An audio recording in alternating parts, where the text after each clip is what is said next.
మన ప్రభువును రక్షకుడైన యేసుక్రీస్తు అతి శ్రేష్టమైన నామములో ప్రార్థనకు కూడి వచ్చిన మీ అందరికీ నా హృదయపూర్వకమైన వందనాలు చెల్లిస్తూ ఉన్నాను.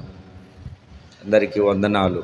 దేవుడు తన ఉచితమైన కృపా రెక్కల నీడలో మనలను అందరినీ భద్రపరుచుకొని బలపరుచుకొని క్షేమాన్ని ఇచ్చి క్షేమకరమైన మార్గాలలో ప్రభు మనలను నడిపించాడు.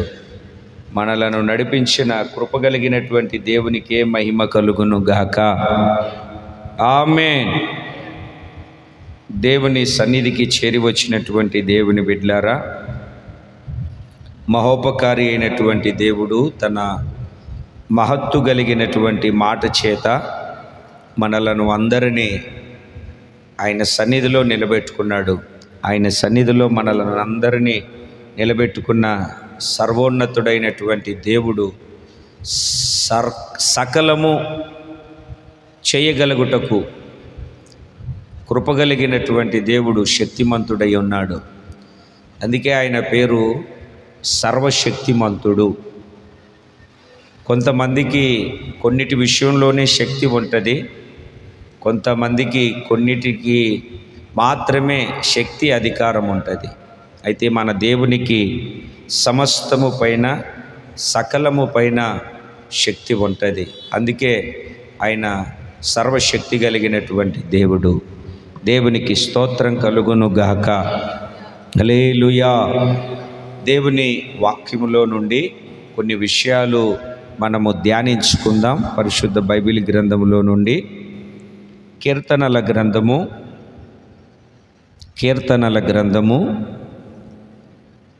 107వ కీర్తన, కీర్తనల గ్రంథము 107వ కీర్తన 9వ చరణాన్ని మనము చదివినప్పుడు, యాలయనగా ఆశగల ప్రాణమును ఆయన తృప్తిపరచి ఉన్నాడు, ఆకలిగొనిన వాని ప్రాణమును మేలుతో నింపి ఉన్నాడు. ఈ చదవబడినటువంటి వాక్యాన్ని మనము జాగ్రత్తగా గమనిస్తే, ఆశగల ప్రాణమును ఆయన తృప్తిపరచి ఉన్నాడు. గత దినాలలో తృప్తిని గురించినటువంటి విషయాలు, తృప్తిని గురించినటువంటి మాటలను మనము జ్ఞాపకం చేసుకుంటూ ధ్యానం చేస్తూ వచ్చాము. దేవుని బిడ్డలారా, ఇక్కడ చదవబడినటువంటి వాక్యాన్ని మనం జాగ్రత్తగా గమనిస్తే, ఎవరి ప్రాణములను ఆయన తృప్తిపరుస్తాడు అని అంటే, ఆశగల ప్రాణమును. అంటే ఆయన ద్వారా ఒక వ్యక్తి తృప్తిపరచబడాలి అని అంటే అతనికి ఆశ ఉండాలి. ఆశ లేని వాణ్ణి దేవుడు కూడా ఆశీర్వదించడు. ఇటు విషయాలను మనము జాగ్రత్తగా గమనించి ఆశ కలిగినటువంటి మార్గాలలో, ఆశ కలిగినటువంటి స్థితి కలిగి ఎవరైతే నడిపించబడతారో వాళ్ళ ప్రాణము దేవుని ద్వారా తృప్తిపరచబడుతుంది. బైబిల్లో మనం చదువుతూ ఉన్నప్పుడు ప్రాణము సొమ్మసిల్లిపోయిందని, ప్రాణము కురిగిపోతుందని, ప్రాణము ఆయాసపడుతుందని, ప్రాణములో కలవరము రేగుతుందని, ప్రాణమును గురించినటువంటి అనేకమైనటువంటి విషయాలు వాక్యపు లేఖనము ద్వారా మనము చదువుతూ ఉంటాము. దేవుని బిడ్డలారా, రేపు ప్రభువచ్చు మహిమగల రాకడకు ప్రాణము కూడా నిందారహితముగా, దానినే జీవం అంటాము, నిందారహితముగా మార్చబడాలి అన్నటువంటి విషయాన్ని మనం వాక్యపు లేఖనాల ద్వారా చదువుతూ ఉంటాము. దేవుని వాక్కును ఆలకిస్తూ ఉన్నటువంటి దేవుని బిడ్డలారా, వాక్య సందేశాన్ని మనం జాగ్రత్తగా గమనించగలిగితే, ఆయన తృప్తిపరచి ఉన్నాడు. ఎవరిని ఆయన తృప్తిపరచి ఉన్నాడు?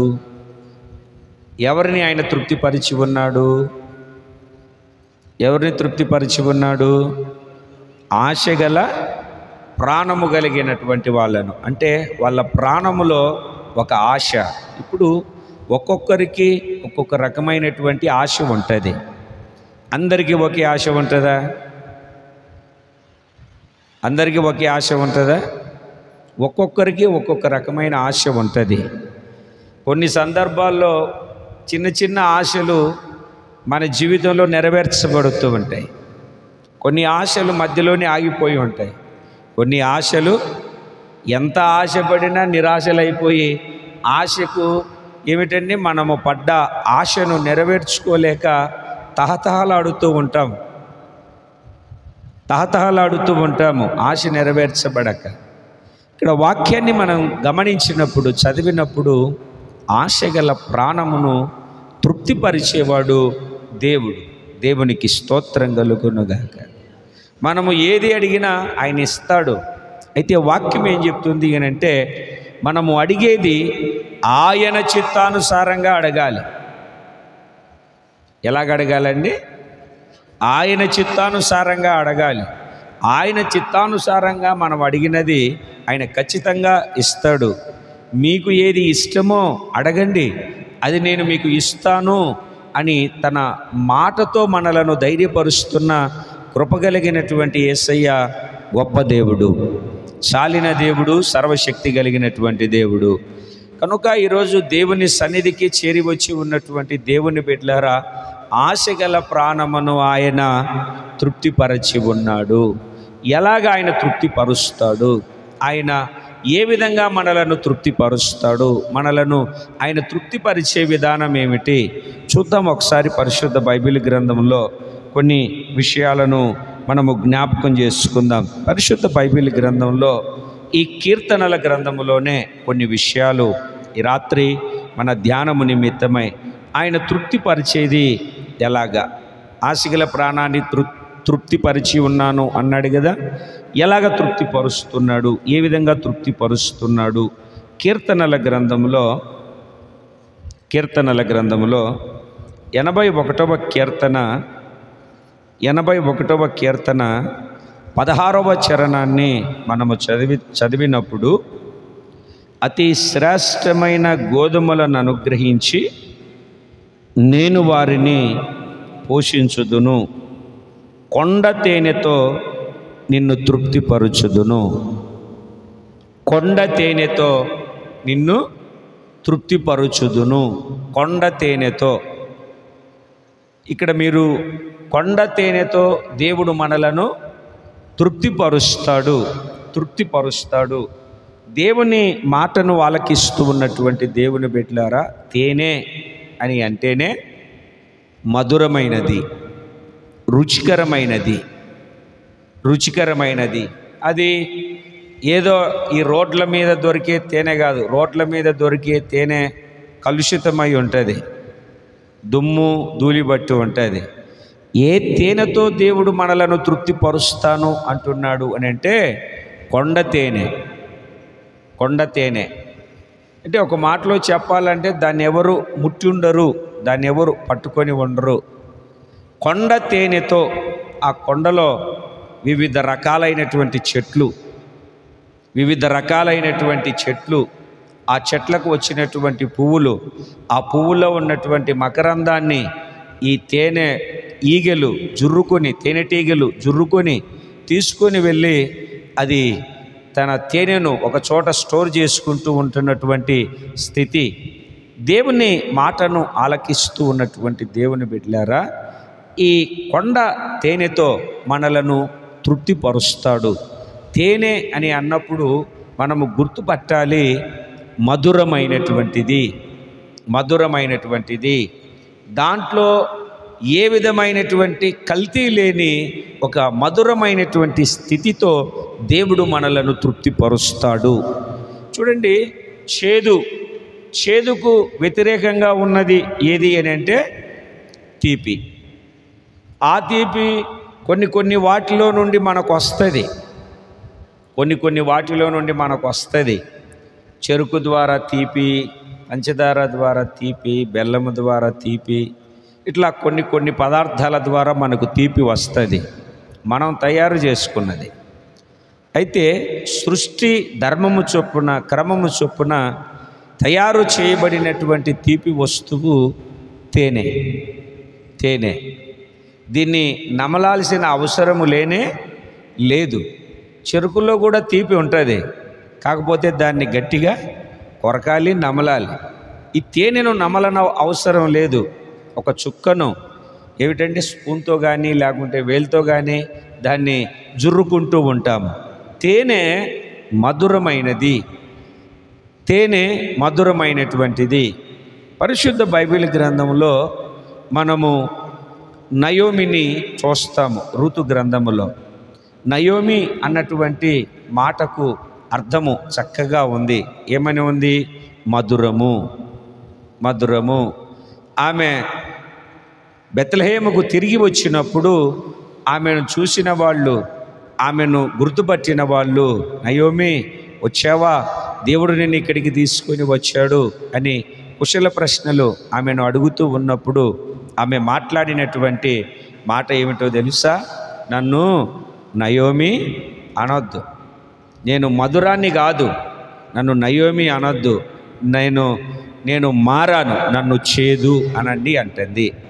చేదు అని అనండి అంటుంది. ఎందుకంటే దేవుని దగ్గర ఉన్నప్పుడు, బెత్లెహేములో ఉన్నప్పుడు, మోయాబు వెళ్ళకముందు వాళ్ళు సంపన్నులుగా ఉన్నట్టుగా మనం చూస్తాము. ఆస్తినంతా తీసుకొని మోయాబుకి వెళ్ళారు.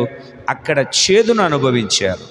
భర్త చనిపోయారు, పిల్లలకు పెళ్లి చేస్తే 2 మగబిడ్డలు చనిపోయారు. దేవుని వాక్కును ఆలకిస్తూ ఉన్నటువంటి దేవుని బిడ్డలారా, ఇప్పుడు తిరిగి ఆమె వచ్చింది, ఆమెతో కూడా రూతు వచ్చింది. వచ్చిన ఆమెను చూసి నయోమి నయోమి అంటుంటే, మధురము మధురము అంటుంటే, నన్ను మధురము మధురము అనొద్దు, నన్ను మారా అనండి. ఏమనండి అంటే చేదు చేదు అనండి. నా బ్రతుకు చేదు, నా స్థితి చేదు, నా పరిస్థితి చేదు, నా స్థితిగతులు చేదు, మొత్తానికి నేను చేదు వలయంలో, చేదులో చిక్కుకొని, చేదులో నేను ఇరుక్కొని, చేదు వలయంలో నేను కూరుకొని పోయి ఉన్నాను, నన్ను చేదు అనండి అంటుంది. ఈ రాత్రి దేవుని సన్నిధికి చేరి వచ్చినటువంటి దేవుని బిడ్డలారా, మన జీవితంలో చేదు అనుభవాలు కొన్ని పరిస్థితులను బట్టి, అప్పులను బట్టి, శ్రమలను బట్టి, మన ప్రయత్నాలు విఫలమైపోయి, మనకున్నటువంటి ఆర్థికమైనటువంటి స్థితిని బట్టి ఒకవేళ మనము చేదును అనుభవిస్తూ ఉంటే బైబిల్ చెప్తుంది, ముసిని పండు అంతా చేదు. ఏ పండు? ముసిని పండు అంతా చేదు. అటువంటి చేదును ఒకవేళ మనం అనుభవిస్తూ ఉంటే వాక్యపు లేఖనం చక్కగా స్పష్టంగా సెలవిస్తూ ఉంది, మీరు చేదు కాదు, మిమ్ములను కొండ తేనెతో నేను తృప్తిపరుస్తాను. అంటే దాని అర్థం ఏమిటంటే, ఈ చేదును బట్టి కన్నీళ్ళు వచ్చాయి, ఈ చేదును బట్టి బాధలు వచ్చాయి, ఈ చేదును బట్టి అవమానాలు వచ్చాయి, ఈ చేదును బట్టి కలవరాలు వచ్చాయి, ఈ చేదును బట్టి ఇబ్బందులు వచ్చాయి. అయితే చేదును మృంగుతూ, చేదును పానము చేస్తూ, చేదును తింటూ, చేదును అనుభవిస్తూ, చేదు వలయములో చిక్కుకొని చేదుమయముగా మార్చబడి ఉన్నటువంటి మన స్థితిని దేవుడు కొండ తేనెతో నిన్ను తృప్తిపరచబోతూ ఉన్నాడు. అంటే ఒక మధురమైనటువంటి స్థితిని, మధురమైనటువంటి జీవితాన్ని మహోన్నతుడైనటువంటి దేవుడు నీకు దయచేయబోతూ ఉన్నాడు. మారాను మధురముగా మార్చగలిగినటువంటి దేవుడు మనము ఆరాధిస్తున్నటువంటి మహోన్నతుడైనటువంటి దేవుడు. ఇశ్రాయేలు ప్రజలు ఏమిటండి, కనాను యాత్ర చేస్తూ ఉన్నటువంటి అనుభవంలో ఒక చోటికి వచ్చారు. ఆ ఎడారిలో, అరణ్యంలో ఒక చోటికి వచ్చిన తర్వాత వాళ్ళు నీళ్లు తాగుదామని నీళ్లు కలిగిన చోటికి వెళ్తే అక్కడ ఉన్నటువంటి నీళ్ళన్నీ చేదైపోయి, ఎంతటి చేదంటే నోట్లో పెట్టుకోలేనంత చేదు. ఇప్పుడు ఏం చేయాలి? ఆ నీళ్ళని, ఆ చేదు నీళ్ళని ఏం చేయాలి అని వాళ్ళు ఆలోచన చేస్తూ ఉన్నప్పుడు మోషే దేవునికి మొరపెట్టాడు. అయ్యా, మేము యాత్ర చేసుకుంటూ వస్తూ ఉన్నాం కదా, ఈ నీళ్ళన్నీ చేదైపోయాయి, మా పరిస్థితి ఏంటి ప్రభువా, మా స్థితిగతులు ఏంటి ప్రభువా అని దేవునికి ప్రార్థన చేశాడు.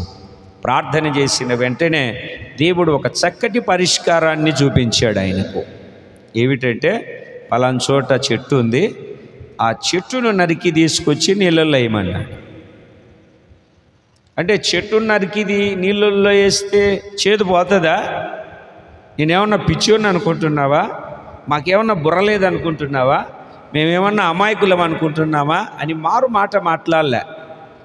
దేవుని బిడ్డలారా, కొన్ని సందర్భాలలో మనము బాధలో ఉన్నప్పుడు, కలవరాలలో ఉన్నప్పుడు, ఇబ్బందులలో ఏడవబడుతూ ఉన్నప్పుడు, సమస్యలతో సతమతమైపోతున్నప్పుడు, ఏ దరి కానక గమ్యము చేరక మనం అనుకున్నది సాధించలేక కురింగిపోయి ఉన్నప్పుడు ప్రార్థన చేస్తే ప్రభు ఒక పరిష్కారాన్ని చూపుతాడు, ఒక సలహా ఇస్తాడు, ఇలా చేయమని చెప్తాడు. అబ్బే అలా చేస్తే ఎలా జరుగుతుంది, అలా చేస్తే ఎలా అవుతుంది, అబ్బేబే అట్లా కుదరదు. వాక్యం ద్వారా మాట్లాడతాడు దేవుడు, లేకుంటే మాలాంటి సేవకులు పంపించి మాట్లాడతాడు, లేకుంటే సహోదరులను ప్రేరేపించి ఆ సమయంలో నీతో మాట్లాడాలనుకున్నటువంటి మాటను దేవుడు మాట్లాడిస్తాడు. అప్పుడు ఇది ఎట్లా జరుగుతుంది, ఇది కుదరదు కదా, ఇది అవ్వదు కదా అనకుండా, నీవు మారు మాట మాట్లాడకుండా ఆయన చెప్పినట్టు చేయగలిగితే ఆ చెట్టును నరికి తీసుకొచ్చి ఇందులో వేయమన్నాడు. దాన్ని నరికి తీసుకొని వచ్చి ఇందులో వేసిన వెంటనే అంతవరకు నోట్లో పోసుకోలేని ఆ నీళ్లు మధుర జలముగా మార్చబడింది. దేవునికి స్తోత్రం కలుగునుగాక. బైబిల్లో చక్కటి వాక్యం జకరియా గ్రంథంలో చదువుతాం మనం. మధురమైన వచనములతో ఆయన నీకు ప్రత్యుత్తరం ఇస్తాడు, మధురమైన వచనములతో ఆయన నిన్ను ఎదుర్కొంటాడు, మధురమైనటువంటి వచనముల చేత దేవుడు నీతో మాట్లాడతాడు. మారా ఇప్పుడు మధురముగా మార్చబడింది. కారణం ఏమిటంటే ఆశ కలిగిన ప్రాణాన్ని తృప్తిపరిచే దేవుడు కొండ తేనెతో నిన్ను తృప్తిపరుస్తాడు. దేవునికి స్తోత్రం కలుగునుగాక. దేనితో తృప్తిపరుస్తాడని కొంచెం గట్టిగా చెప్పాలి. ఏ తేనెతో? కొండ తేనెతో, కల్తీ లేని తేనెతో, కొండలలో దొరికే తేనెతో, శ్రేష్టమైనటువంటి తేనెతో కృపగలిగినటువంటి దేవుడు నిన్ను తృప్తిపరుస్తాడు. మారాపోతుంది. నీ జీవితం అంతా మధురమైనటువంటి అనుభూతిలో నడిపించబడేటట్లుగా దేవుడు ఉన్నతమైనటువంటి కార్యాన్ని జరిగిస్తాడు. మీరిప్పుడు దుఃఖపడుతున్నారు, దుఃఖపడొద్దు. మీ దుఃఖము సంతోషముగా మార్చబడుతుంది. మీ దుఃఖమునకు ప్రతిగా ఆనందాన్ని ఇస్తాను అని మహిమ కలిగినటువంటి దేవుడు మనతో మాట్లాడుతూ వస్తూ ఉన్నాడు. ఆయన ఉన్నతమైనటువంటి కార్యాలు జరిగించే దేవుడు. మధురమైన జీవితాన్ని కలుగునట్లుగా కొండ తేనెతో దేవుడు నిన్ను తృప్తిపరుస్తాడు. చెబుదామండి గట్టిగా ఒకసారి, మరలా ఒక్కసారి ఆ మాటను చదవండి. 81వ కీర్తన 16వ చరణంలో.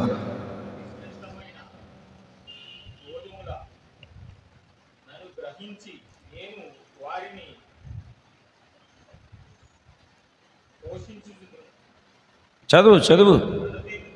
కొండ తేనెతో నిన్ను తృప్తిపరచుదును, కొండ తేనెతో నిన్ను తృప్తిపరిచేదను. దేవుడు మాట ఇచ్చాడు, తృప్తిపరిచే దేవుడు, సంతృప్తినిచ్చే దేవుడు, సమృద్ధినిచ్చే దేవుడు. కొండ తేనెతో నిన్ను తృప్తిపరచునుగాక. ఆమేన్, ఆమేన్. ఎంతో తృప్తిపరుస్తాడండి? కొంచెం గట్టిగా చెప్పండి. అంటే అర్థమేమిటి? అర్థమేమిటి? మారా పోయింది, చేదు పోయింది, ఇప్పుడేమొచ్చింది? తేనె. తేనె అంటే చెప్పండి. తేనె అంటే తృప్తి, తేనె అంటే తీపు. చేదు పోయింది, మాట్లాడరు అనుకుంటా మీరు ఇప్పుడు. చేదు పోయింది, చేదు పోయింది, తీపి వచ్చింది. అంటే మారాను మధురముగా మహిమ కలిగినటువంటి దేవుడు మార్చాడు. మార్చే దేవుడు, మహిమ కలిగిన దేవుడు, మహోన్నతుడైనటువంటి దేవుడు, మన పట్ల ఉన్నతమైనటువంటి కార్యాలు జరిగించే దేవుడు. ఇదే కీర్తనల గ్రంథంలో 19వ కీర్తనలో ఒక మాటను మనం చదువుదాం. 19వ కీర్తనలో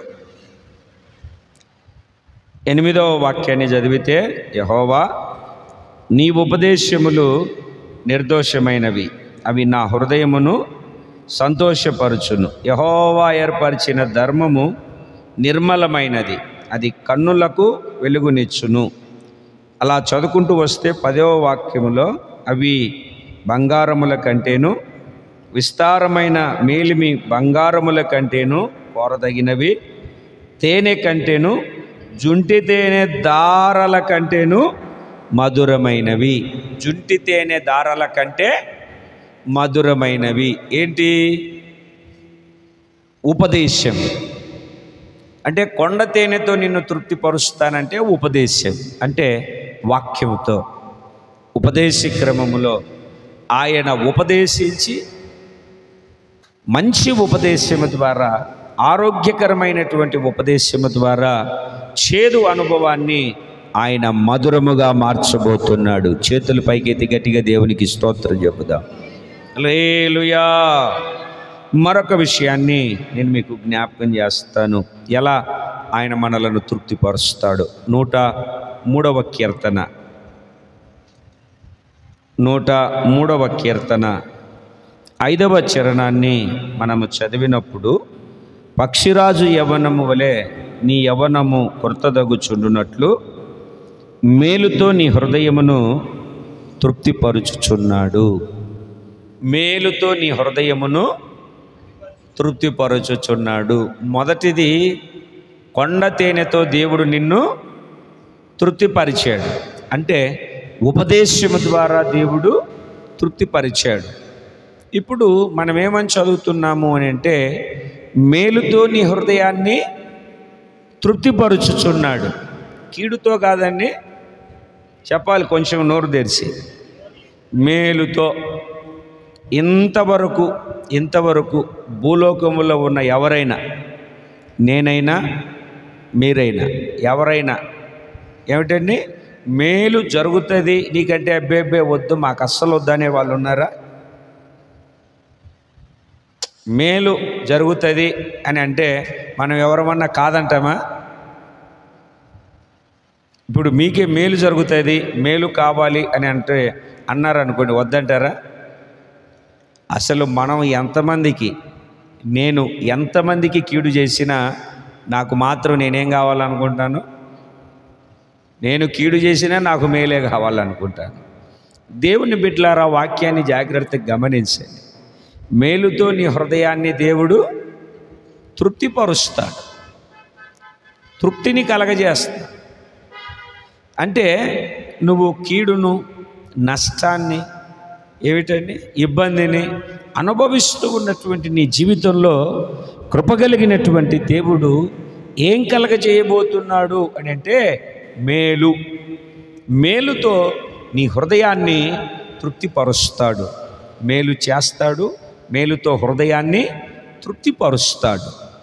ఎందుకు అని అంటే, హృదయము అన్నిటికంటే మోసకరమైనది, ఘోరమైన వ్యాధి కలిగినది. దాన్ని గ్రహించేవాడు ఎవడు లేడు. ఒకవైపు మోసం చేసేది, మరొక వైపు ఘోరమైన వ్యాధి కలిగింది.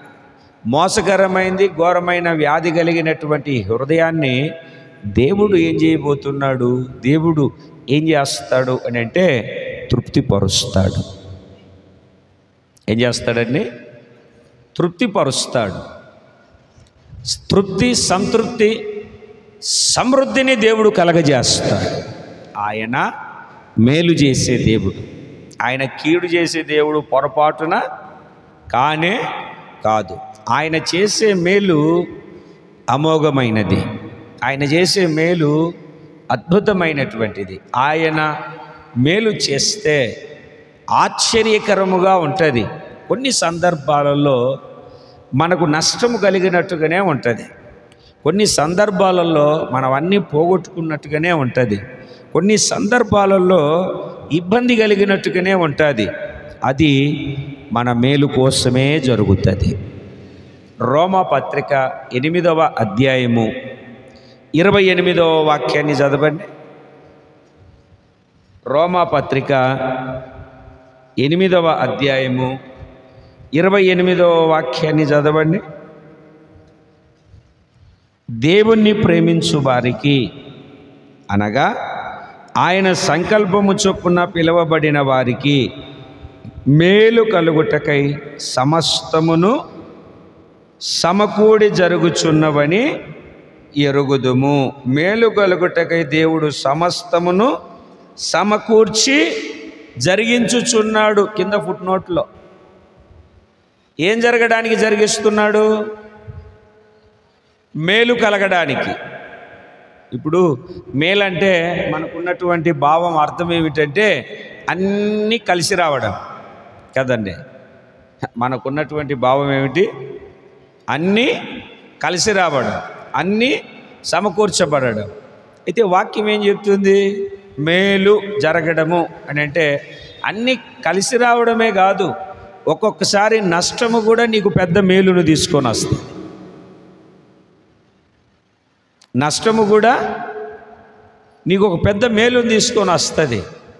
అయితే నువ్వేం చేస్తావు అని అంటే దేవుడు మాట్లాడినప్పుడు, దేవుడు దర్శించినప్పుడు, లేకపోతే నష్టం కలిగినప్పుడు, ఇబ్బంది కలిగినప్పుడు మనసును నొచ్చుకుంటావు. ఏమిటండి? సనుక్కుంటావు, గొనుక్కుంటావు. అసలు ఏంటి ఇట్లా జరుగుతుంది? దేవుడు ఉన్నాడా? దేవుడు ఉంటే నాకెందుకు ఇట్లా జరుగుతుంది అని మనం అనుకుంటూ ఉంటాం. కారణం ఏమిటంటే మనకు కలిగిన నష్టం, మనకు వచ్చిన ఇబ్బంది, మన ఎదుట ఉన్నటువంటి స్థితిగతులు, పరిస్థితులు అటువంటివి. అవునా కాదా?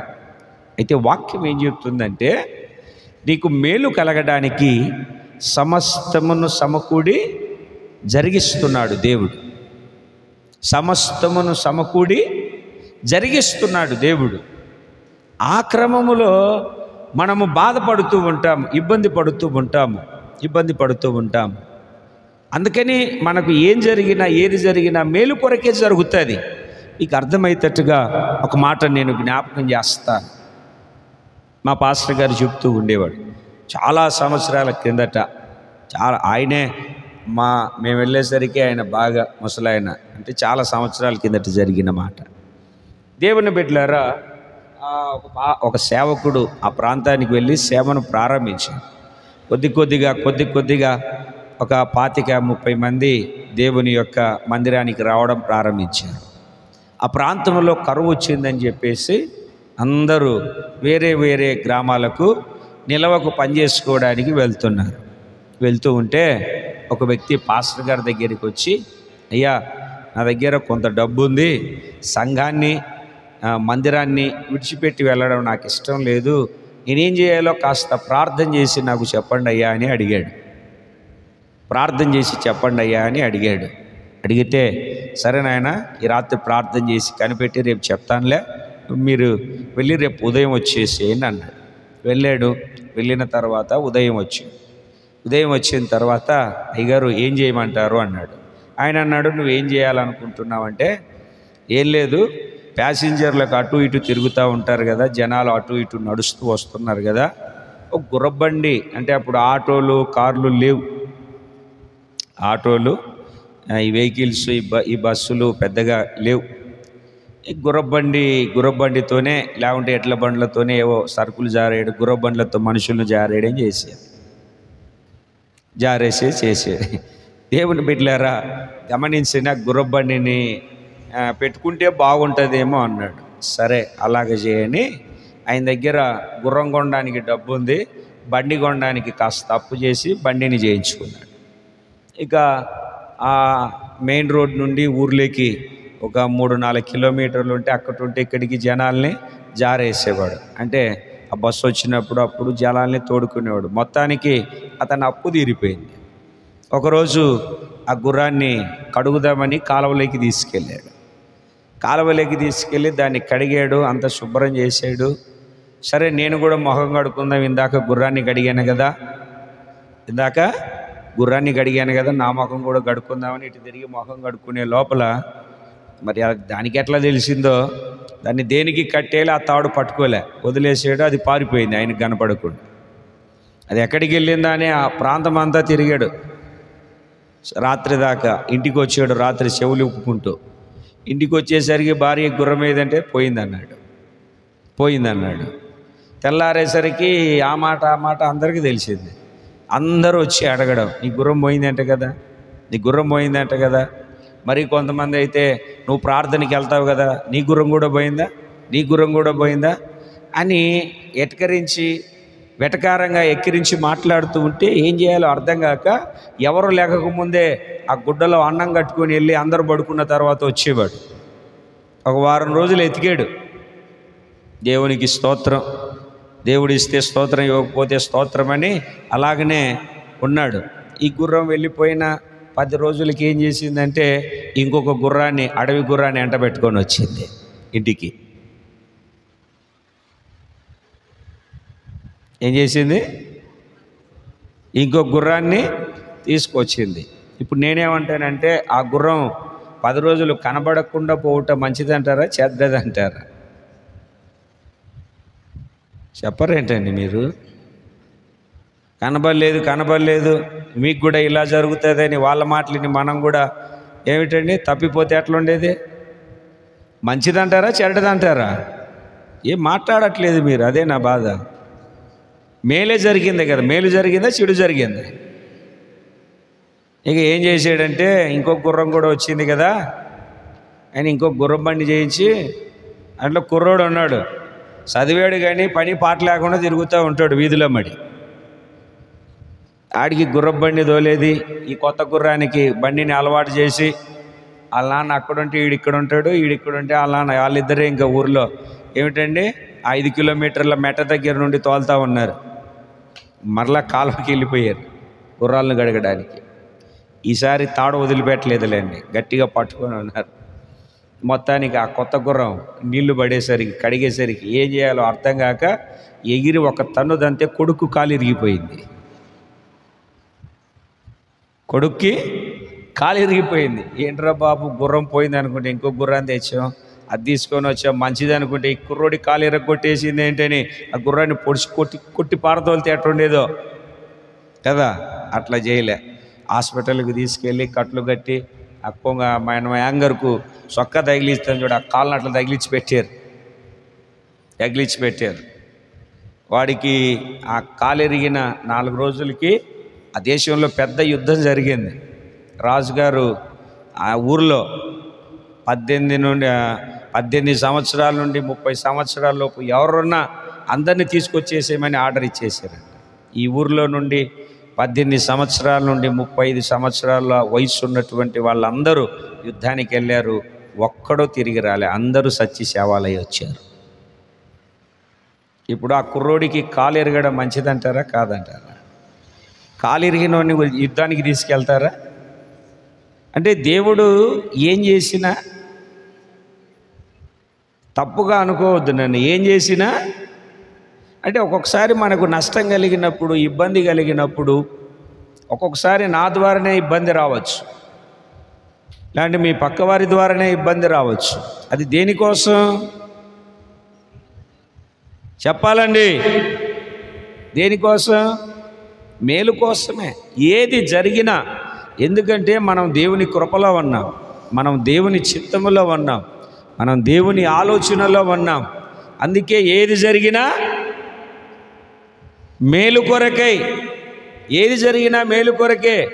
అందుకే యోబు దీన్ని జాగ్రత్తగా గమనించినటువంటి వాడై, యోబు గారు ఈ పరిస్థితిని చక్కగా ఆలోచించిన వాడై ఏమంటాడు అని అంటే, యెహోవా ఇచ్చెను, యెహోవా తీసుకొనెను, ఆయన నామమునకే స్తుతి కలుగునుగాక. దేవునికి స్తోత్రం అన్నాడు. ఇంకంతే. మనకేం జరిగినా, కొంచెం గట్టిగా చెప్పండి, ఏం జరిగినా మేలే జరిగింది, మేలు కోసమే జరుగుతుంది. అంటే ఆశగల ప్రాణాన్ని తృప్తిపరిచే దేవుడు కొండ తేనెతో తృప్తిపరుస్తాడు. రెండవది మేలుతో. గుర్తుపెట్టుకోండి, ఇంతకుముందు జరిగింది వదిలేయండి, ఇక మీదట నీకు ఏమి జరిగినా దేవునికి స్తోత్రం చెప్పు. దేనికోసం జరుగుతుంది? దేనికోసం జరుగుతుంది? మేలు కోసమే జరుగుతుంది. మేలు కోసమే జరుగుతుంది. నీకు మేలు కలగడానికే దేవుడు జరిగిస్తాడు. దేవునికి స్తోత్రం కలుగునుగా. ఇప్పుడు మనం డాక్టర్ దగ్గరికి వెళ్తాం, అప్పుడప్పుడు ఏం చేస్తాడు, మనకు కోసి కుట్లు వేస్తూ ఉంటాడు.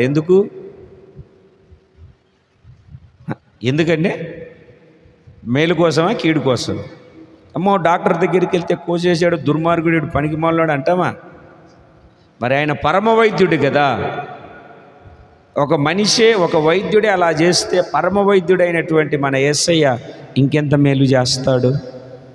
అందుకే ఏది జరిగినా దేవునికి స్తోత్రం కలుగును గాక. మేలుతో నీ హృదయాన్ని దేవుడు తృప్తిపరచబోతూ ఉన్నాడు.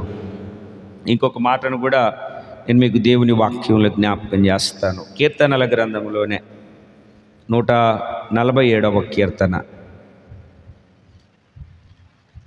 147వ కీర్తన 14వ చరణాన్ని మనం చదువుదాం. నీ సరిహద్దులలో సమాధానము కలగజేయువాడు ఆయనే, మంచి గోధుమలతో నిన్ను తృప్తిపరచువాడు ఆయనే. మంచి గోధుమలతో నిన్ను తృప్తిపరచువాడు ఆయనే. ఆయనే మంచి గోధుమలతో. మంచి గోధుమలతో అంటే చెడ్డ గోధుమలు కూడా ఉన్నాయా అంటే ఉన్నాయి. గోధుమ అని అన్నప్పుడు ఈరోజు మన ధ్యానం కొరకు విత్తనం. విత్తనం యేసు ప్రభువును గురించి యోహాను సువార్త 12వ అధ్యాయంలో మాట్లాడేటప్పుడు గోధుమ గింజ భూమిలో విత్తితే అది విత్తిన తర్వాత చస్తే నూరింతల ఫలాన్ని, అంటే విస్తారమైనటువంటి ఫలాన్ని ఇస్తుంది. అది చావకపోతే ఒంటిగానే ఉంటుంది అని అక్కడ ప్రభువైన యేసు క్రీస్తును గోధుమ గింజతో పోల్చి చెప్తున్నాడు. గోధుమ గింజే అంటే యేసయ్యతో పోల్చాడు. ఇదే వాక్యము ఏమిటండి? గింజే అని అంటే విత్తనం. విత్తనముతో పోల్చాడు. ఇదే వాక్యము విత్తనమును దేవుని వాక్యానికి పోల్చబడింది. విత్తనమును దేవుని వాక్యానికి పోల్చబడింది. ఇక్కడ మనం ఏమని చదువుతున్నాము అని అంటే గోధుమ గింజ, గోధుమలు అంటే విత్తనం అన్నాం. విత్తనము ఏమిటండి? నాటేది. విత్తనము దేనికి పోల్చబడుతుందంటే వాక్యానికి పోల్చబడుతుంది. అంటే దేవుడు వాక్యము ద్వారా నీకు మేలును కలగజేస్తాడు. వాక్యము ద్వారా నిన్ను తృప్తిపరుస్తాడు. వాక్యము ద్వారా దేవుడు నిన్ను ఆదరిస్తాడు, బలపరుస్తాడు. చాలామంది జీవితాలలో దేవుని బిడ్డలారా ఒక్కొక్క చోటికి వెళ్ళి వాక్యాన్ని చెప్తూ ఉన్నప్పుడు వాళ్ళు మాట్లాడే మాట ఏంటో తెలుసా? పాస్టర్ గారు ఏమో చాలా బాధల్లో కృంగిపోయినప్పుడు, కొన్ని ఆలోచనలు తారుమారైనప్పుడు, ఏంటి ఇట్లా జరుగుతుంది అని బాధపడుతున్నప్పుడు ఈరోజు మీరు వాక్యాన్ని చెప్పారండి, నాతోనే దేవుడు మాట్లాడాడు, నాతోనే దేవుడు మాట్లాడాడు.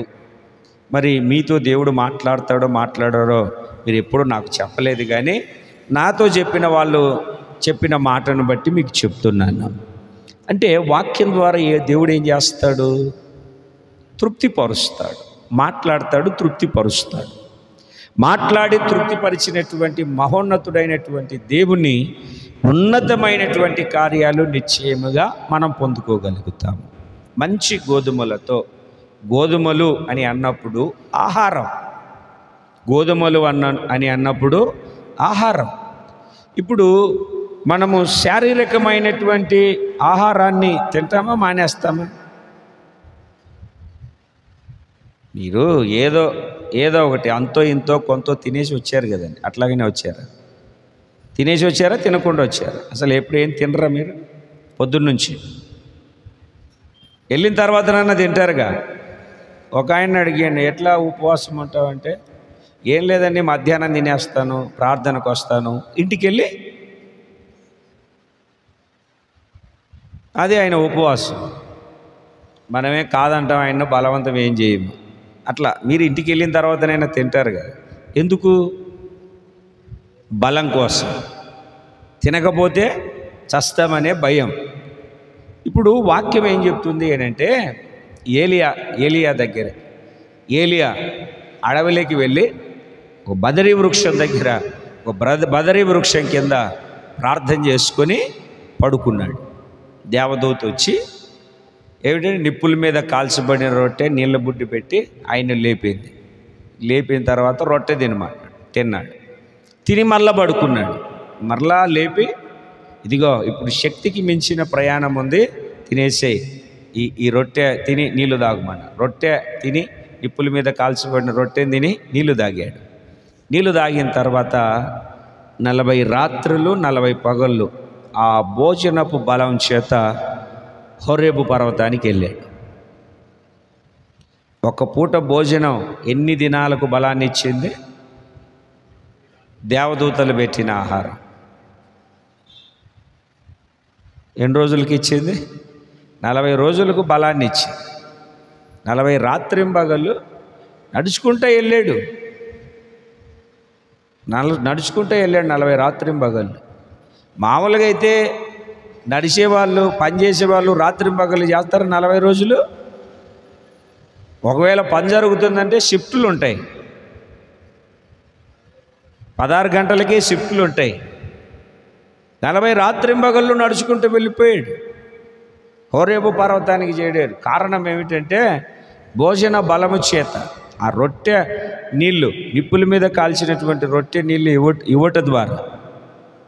ఇచ్చుట ద్వారా పరిశుద్ధాత్మ అనే నిప్పుల మీద వాక్యం అనే రొట్టె నీకు అందించబడితే ఎన్ని శ్రమలు వచ్చినా, ఎన్ని బలహీనతలు వచ్చినా, ఎన్ని బెదిరింపులు వచ్చినా, ఎన్ని ఆటంకాలు వచ్చినా ప్రభువు కొరకు శక్తి కలిగినటువంటి వాడిగా నిలబడగలుగుతావు. అందుకే ఈ వాక్యము ద్వారా దేవుడు నిన్ను ఆదరిస్తాడు.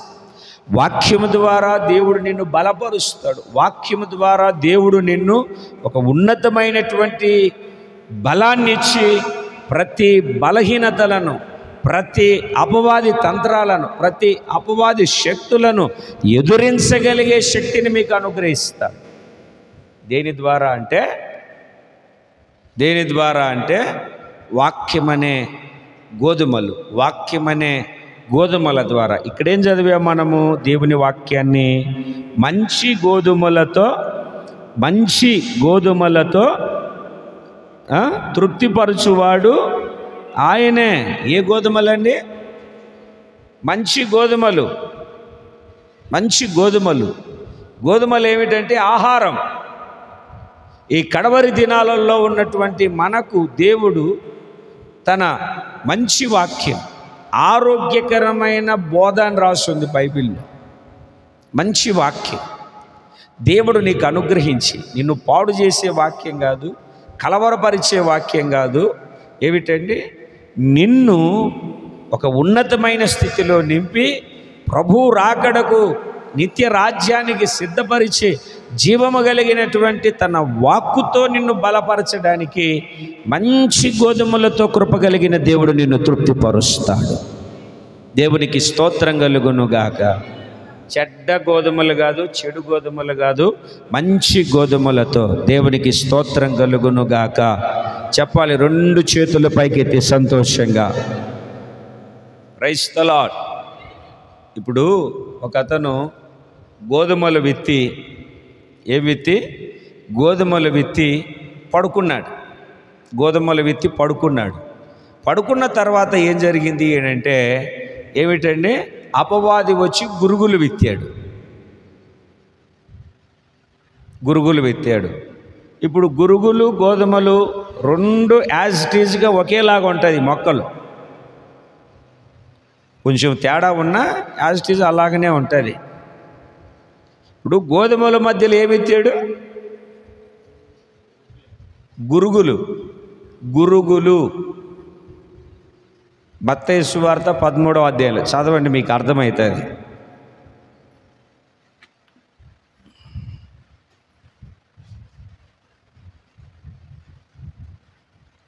మత్తయి సువార్త 13వ అధ్యాయము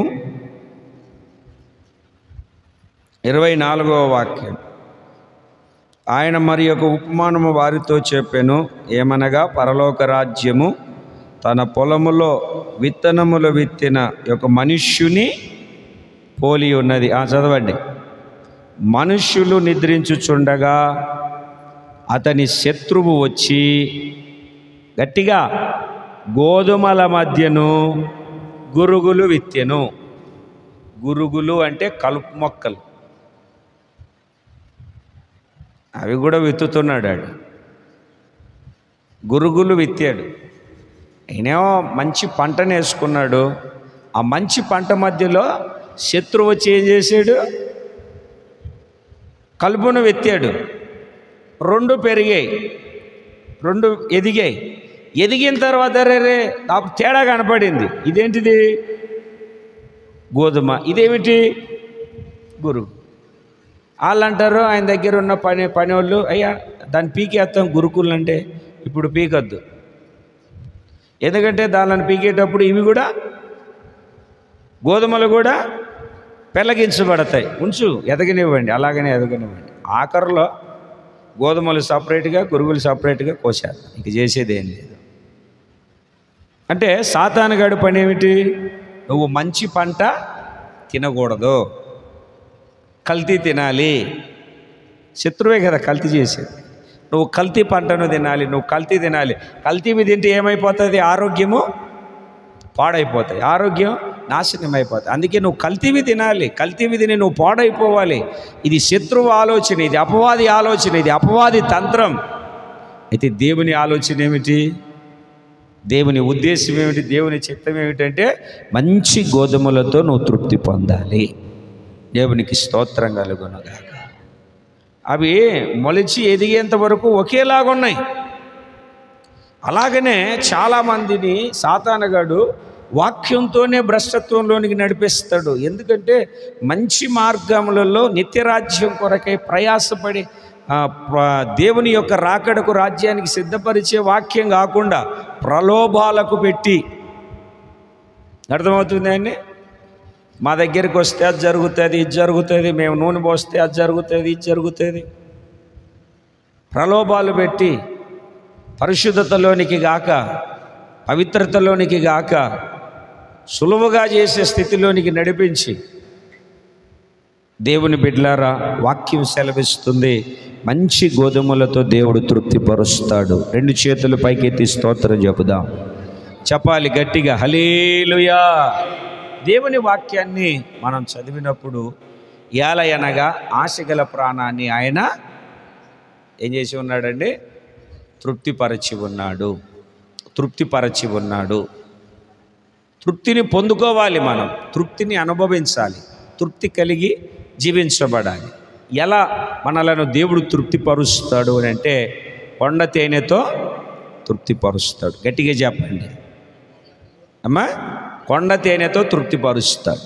రెండవది మేలుతో తృప్తిపరుస్తాడు. మూడవది మంచి గోధుమలతో తృప్తిపరుస్తాడు. దేవుడు ఆ రకంగా మనలను తృప్తిపరచునుగాక. మోకరించండి, ప్రార్థన చేసుకుందాం.